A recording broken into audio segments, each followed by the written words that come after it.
तुमचे जेवढे पण चॅनल आहेत, त्या प्रत्येक चॅनलवरती सरकारची माणसं आहे. नजर ठेवून आहेत. हा राज्य लेव्हलचा विषय आहे दादा. हा ग्राउंड लेव्हलचा विषय आहे. तुमचं जे चॅनल आहे, तुमच्या चॅनलमधून फक्त प्रशिक्षणार्थी जे आहेत, विद्यार्थी जे आहेत, त्यांना काही काम नसताना त्यांनी आपल्या साईडला मोबाईल ठेवून आपलं तुमची माझी गप्पा-गोष्टी ऐकण्यासाठी हे चॅनल झाले युवा प्रशिक्षणार्थ्यांना. वास्तविक पाहता यातून काहीतरी बोध घेणं गरजेचं आहे. तुम्ही ज्या पुढे मांडतात ते महत्वाचं आहे. पण तसं इथं होत नाहीये.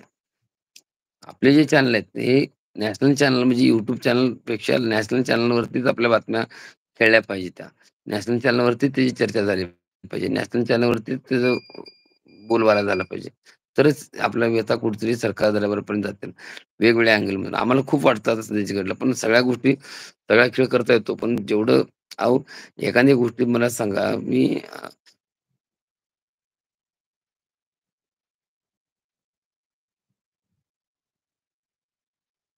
सांगलीमध्ये एक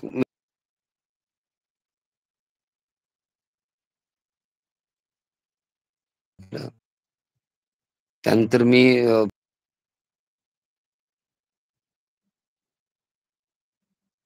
झालेत. हो.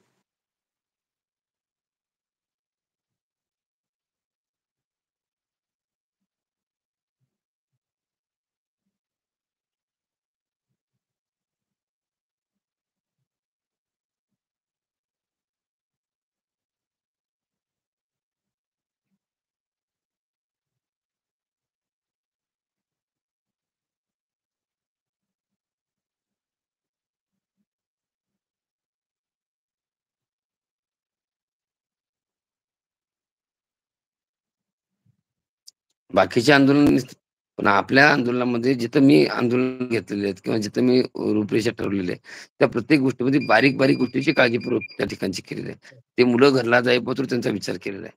नुसतंच आंदोलन मी केलेलं नाही. तुम्ही जर बघा शांत डोक्याने, की आपण जेवढे पण आंदोलन केलेले आहेत, त्या प्रत्येक आंदोलनामध्ये काळजीपूर्वक जरी नॉर्मल जरी आम्ही कलेक्टर ऑफिसला जरी निवेदन द्यायला गेलो, तर मिरज सांगलीचे कोण याच्यामध्ये एजंट असतील, तर त्यांना तुम्ही विचारू शकता. तर तिथं देखील आपण नाश्ता, जेवणाची व्यवस्था केलेली आहे प्रत्येक वेळेस.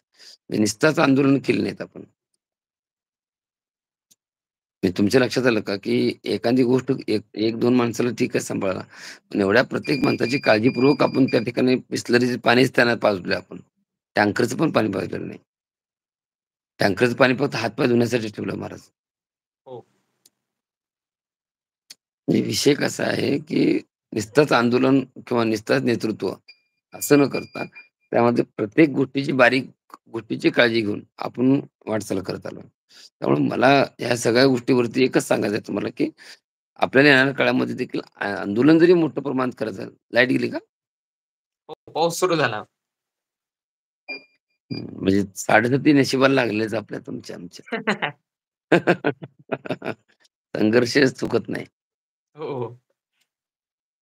असू देईल काही हरकत नाही. संघर्ष किती जरी असला तर आपण लढाई जिंकणार आहे. त्यात तीळ मात्र शंका नाही. कुणी देखील काळजी करू नका. मी थांबत नाहीये.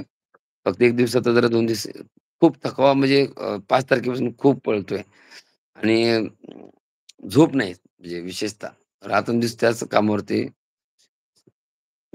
बघा 50% आरक्षण पाहिजे, 10% नाही, नाही. बघा कुठं घ्यायचं आरक्षण आता? खूप छान आहे दादा, तब्येत बरी आहे. आपल्याशी बोलतोय बरं वाटतंय.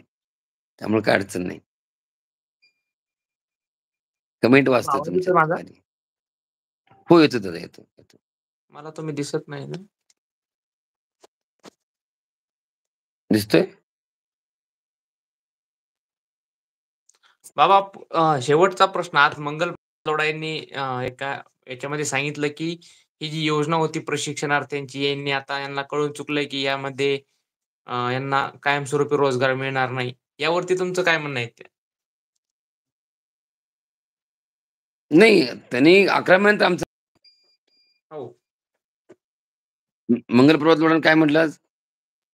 ते म्हटले, की ही फक्त 6 महिन्याची योजना होती आणि ही 6 महिन्याची योजना असताना सुद्धा प्रशिक्षणार्थींची योजना होती, पण फडणवीस साहेबांनी याच्यात 5 महिने वाढवून दिले आणि आता या सर्वांना कळून चुकलंय, की आता